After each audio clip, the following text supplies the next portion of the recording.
The mountains had never been quiet before. They breathed with the wind, whispered through pine needles, groaned under shifting stone. But on this morning, they watched in silence, like ancient judges waiting for a verdict already decided. She stood bound between two weather-scarred wooden pillars, her wrists tied with thick rope that bit into skin already marked by dust and blood. The posts were driven deep into the rocky ground, older than memory, placed there by men who believed stone remembered every crime committed upon it. Her name was Elena. She did not cry. The people who had dragged her here expected fear, expected begging, expected the soft collapse of a woman who had lost everything.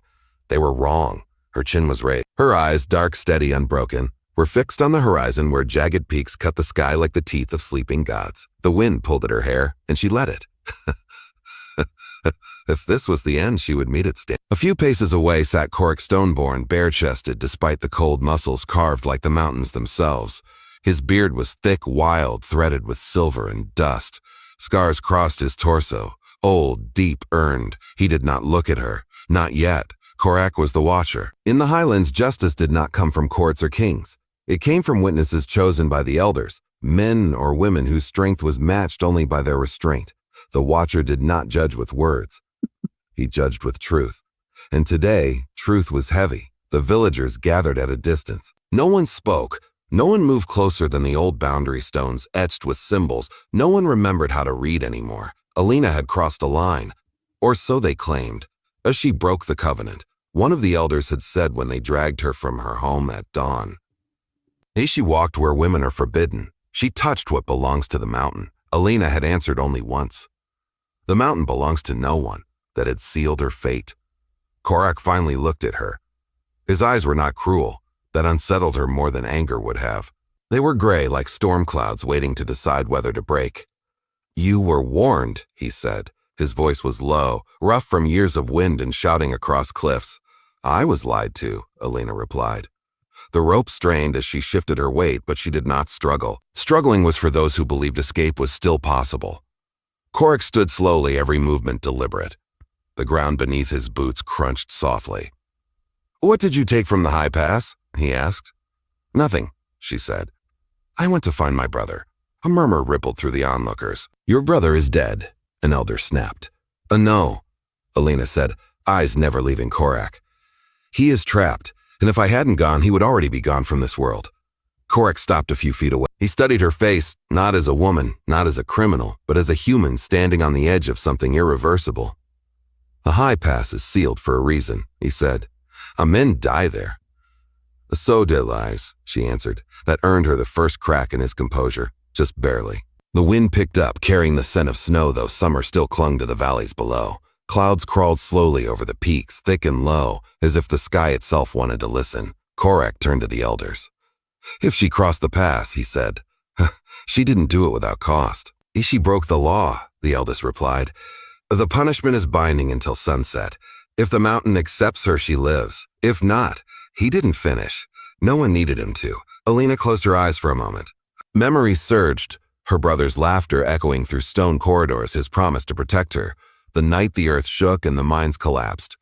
The village had sealed the tunnels, declared the dead buried, and moved on. She hadn't. When she opened her eyes again, Corrick was still there, watching. Wait. He stepped back, returning to his place near the fire pit where the watcher waited until the mountain spoke. Through storm, through silence, through signs only those who listened could hear, hours passed. The sun climbed. The ropes burned. The wind howled. Elena's legs trembled, but she did not fall. And somewhere deep within the stone beneath them all, something shifted. A low rumble echoed through the valley. Not an earthquake, not thunder. Recognition. Corrick's head snapped up.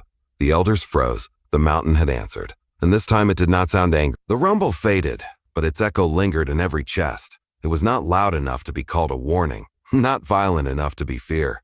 It was something older, deeper, like the slow inhale of a creature that had slept for centuries and had finally opened one eye. The elders exchanged uneasy looks. Corrick did not look at them. He looked at the ground beneath Elena's feet. A thin crack had appeared in the stone, no wider than a blade's edge, but it ran outward from the space between the two pillars, splitting the dust like a deliberate mark. The mountain had spoken, and it had not rejected her. The binding holds, the eldest elder said quickly, his voice tight. The test continues until sunset. Korik rose without answering. He approached Alina again, closer this time, close enough that she could see the fine lines carved into his weathered face by wind and years. Close enough that she could smell smoke and iron and something else. Earth, maybe, or rain long remembered. You felt that, he said quietly. Yes.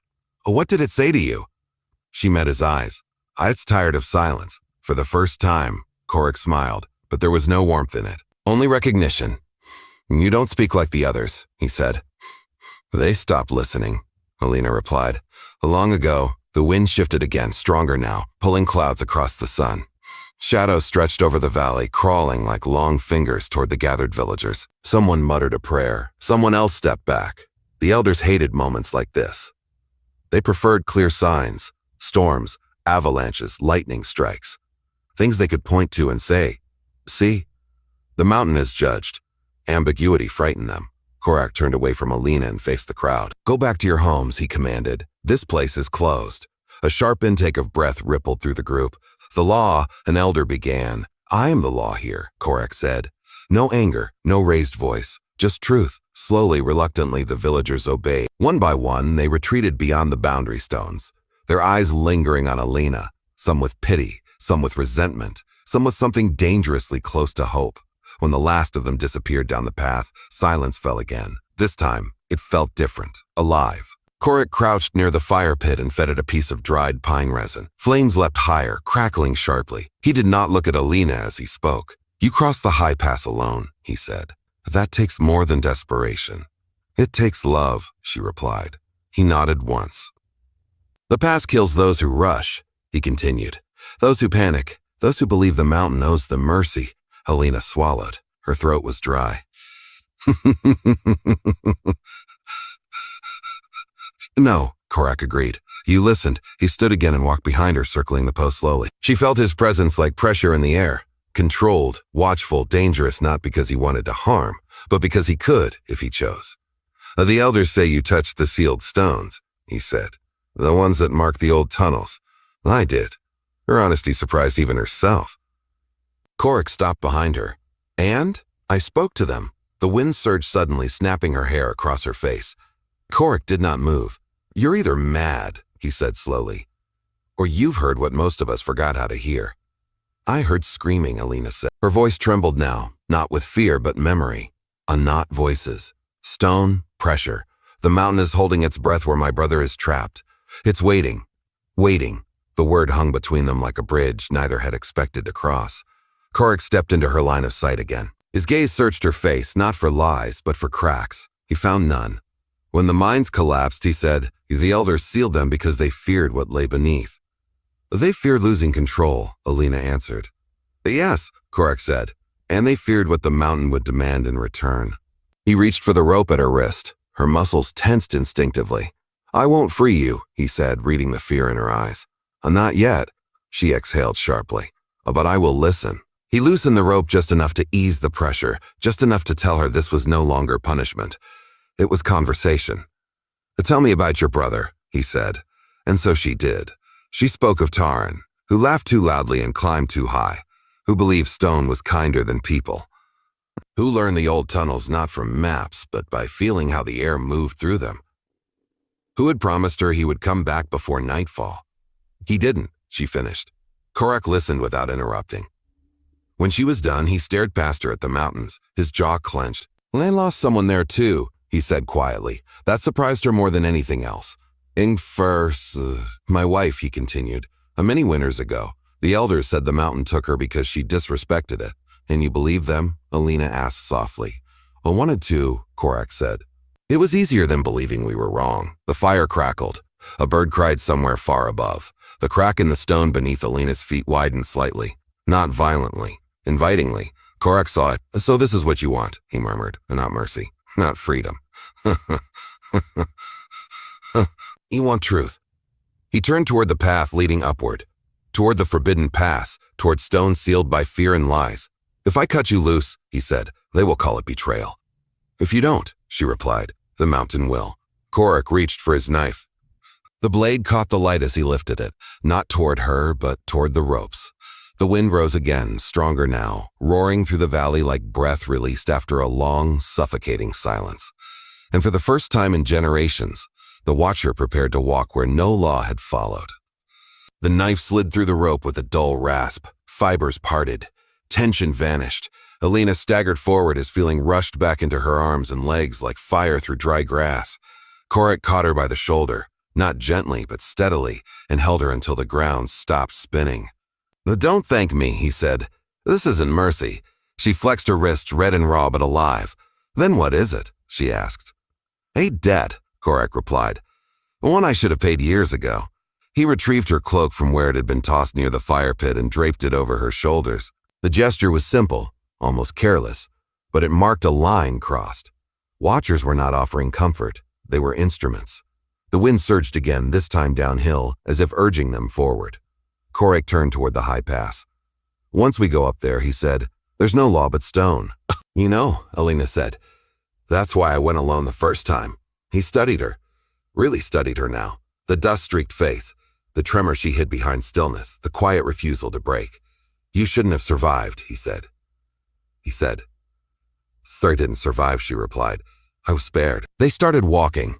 The path to the high pass was not marked. It revealed itself only to those who knew how to read the mountain's posture, the slant of scree, the angle of broken pine, the way snow lingered in one hollow but not another. Korik led without hesitation. As they climbed, the valley fell away behind them. The air thinned, sharpened. Each breath felt earned. "You said you heard the stone screaming," Korik said after a long stretch of silence. "Yes, a stone doesn't scream without reason." "It was trapped," Alina said, "just like Terran." They reached the first of the old markers before midday, a ring of half-buried stones etched with spirals and lines that had lost their meaning to time. The elders called this place the boundary. Beyond it, rules ended. Korik stopped. "This is where most turn back," he said. Alina stepped past him without hesitation. Korik followed. The temperature dropped almost immediately. Snow lingered in narrow cuts between rock walls, even in high summer. Meltwater dripped slowly, rhythmically, like a heartbeat measured in centuries. They reached the sealed entrance by late afternoon.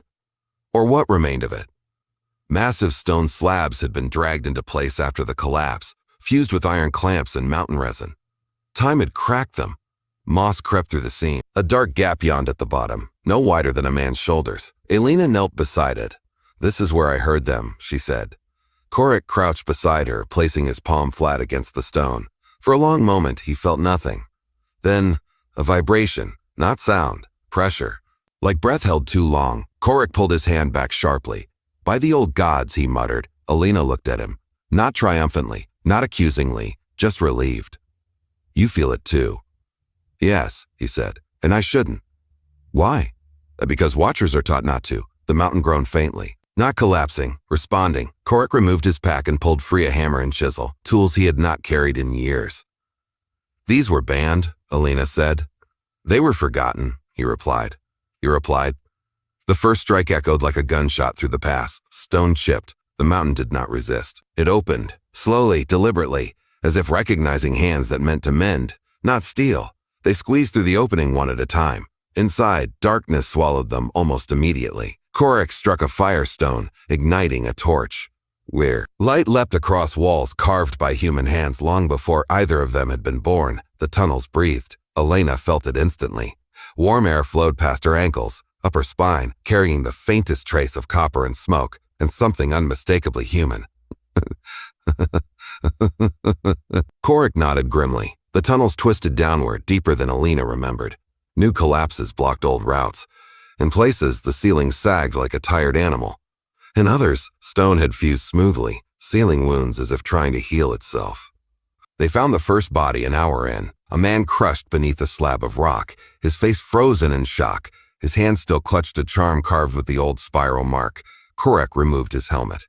"He died listening," he said. They moved on. Then came the voices. Not screams, calls, faint, echoing through stone like messages tapped through bone. "Watarin," Alina breathed. She ran. Korik swore and followed.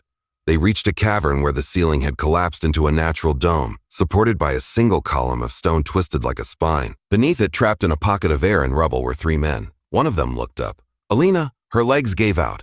A Tauren! He was thinner, bearded, bruised, but alive. The mountain exhaled. Stone shifted, not to crush but to settle. Korak stared in disbelief. This wasn't a collapse, he said slowly. It was containment. The mountain held them, Elena said, until someone came who would listen. Terran laughed weakly. I told them, he said. I told them not to seal it. I told them not to seal it. Korak closed his eye. Above them, somewhere far beyond stone and sky, the elders waited, still believing they were in control. They were wrong. The mountain had chosen its witnesses, and it was done being silent.